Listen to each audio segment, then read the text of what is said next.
Lima Tannishtha, প্রতারণার জাল না চারিদিকে অনেক রকমভাবে ছড়িয়ে আছে, মানে একরকমভাবে নয়। প্রতারকরা রোজই হয়তো নতুন নতুনভাবে জাল পাততে শুরু করে দিয়েছে।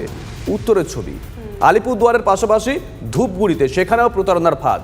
ধূপগুড়ি এবং বানারহাট ব্লকে গ্রামীণ এলাকায় চাকরির প্রলোভন দেখিয়ে গ্রামের অসহায় প্রায় 50 জন যুবক যুবতীর টাকা আত্মসাতের অভিযোগ। বিশেষ করে মহিলা ও মেয়েদের স্বনির্ভর করতে কম্পিউটার শেখানোর নাম করে তাদের কাছ থেকে অনলাইনে নেওয়া হচ্ছে 15,000 টাকা করে। অনলাইনে যে নম্বরে টাকা পাঠানো হচ্ছে সেটার অস্তিত্ব নিয়েও প্রশ্ন রয়েছে অভিযোগকারীদের। ঘটনায় ধূপগুড়ি থানার দ্বারস্থ হয়েছেন প্রতারিতরা। কি বলছেন প্রতারিতরা শোনাই একবার। আপনারা যে সবাই এখানে অ্যাডমিশন হয়েছেন টাকা দিয়ে, কত করে টাকা দিয়েছেন?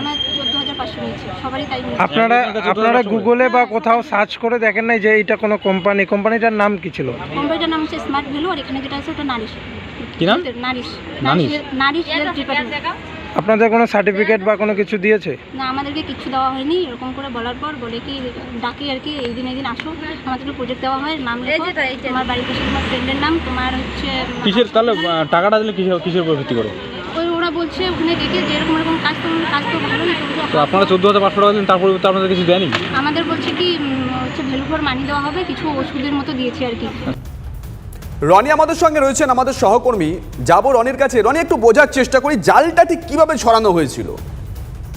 দেখো শুভজিৎ, যেমনটা জানা গিয়েছে যে ধূপগুড়ি ব্লকের বিভিন্ন গ্রামীণ এলাকা যেখানে বিশেষ করে দুস্থ অসহায় পরিবার রয়েছে, সেই পরিবারের মেয়েদেরকে সব টার্গেট করা হয়েছে। মূলত তাদের যে কাজের অভাব, সেই কাজের অভাবের সুযোগে এবং অর্থের প্রলোভন দিয়ে তাদেরকে এই কাজে যুক্ত করা হয়। প্রথমে বলা হয়েছিল যে কম্পিউটার প্রশিক্ষণ দেওয়া হবে এবং তারপর তাদেরকে সরাসরি কাজে নিয়োগ করা হবে, কাউকে নার্সিং কাজে, কাউকে বা সরকারি দপ্তরে, এবং তার জন্য তাদেরকে উপস্থিত টাকা দিতে হবে 14,000, কাউকে বা 17,000। মানে কাজের ভিত্তিতে টাকার পরিমাণ ঠিক হয়েছে এবং সেইভাবেই তারা কিন্তু অনলাইনে কখনো বা ক্যাশ টাকা দিয়েছেন, এমনটাই কিন্তু অভিযোগ।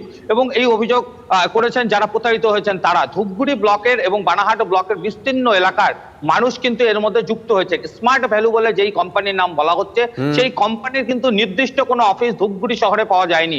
যেমনটা অভিযোগ যে কখনো সিনেমা হল পাড়া, কখনো বা মধ্যপাড়া, এমন বিভিন্ন জায়গা বদল করে করে কিন্তু অফিস বদল করে করে সেখানেই প্রশিক্ষণ দেওয়া হতো। এবং তারপরেই কিন্তু সেখানকার যে সমস্ত মহিলারা বা যুবতীরা রয়েছেন তাদের মনে সন্দেহ তৈরি হয় যে কেন নির্দিষ্ট কোনো জায়গায় থাকছে না অফিস, এবং বোর্ড কেন লাগানো হচ্ছে না। বিলাসবহুল বাড়িগুলিতেই কিন্তু চিহ্নিত করা হচ্ছে এবং সেখানকার এই ধরনের প্রতারণার ক্ষেত্রে কি মানে সফট টার্গেট মহিলারা, পুলিশ কি বলছে?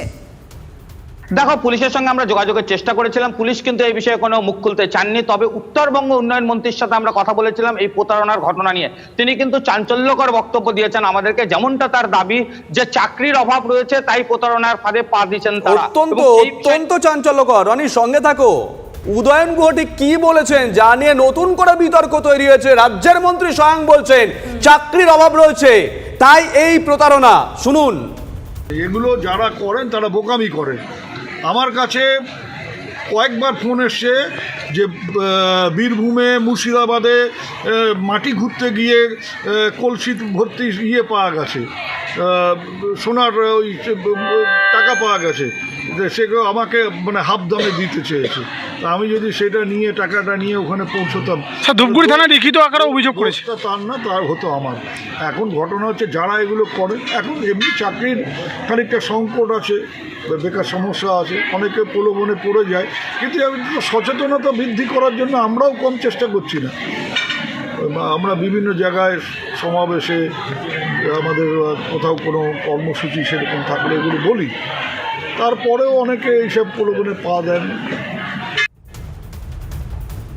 রাজ্যের মন্ত্রী বলছেন চাকরির সংকট আছে, কোথাও গিয়ে তার নিজের দলকে, কোথাও গিয়ে রাজ্য সরকারকে তিনি অস্বস্তিতে ফেললেন না।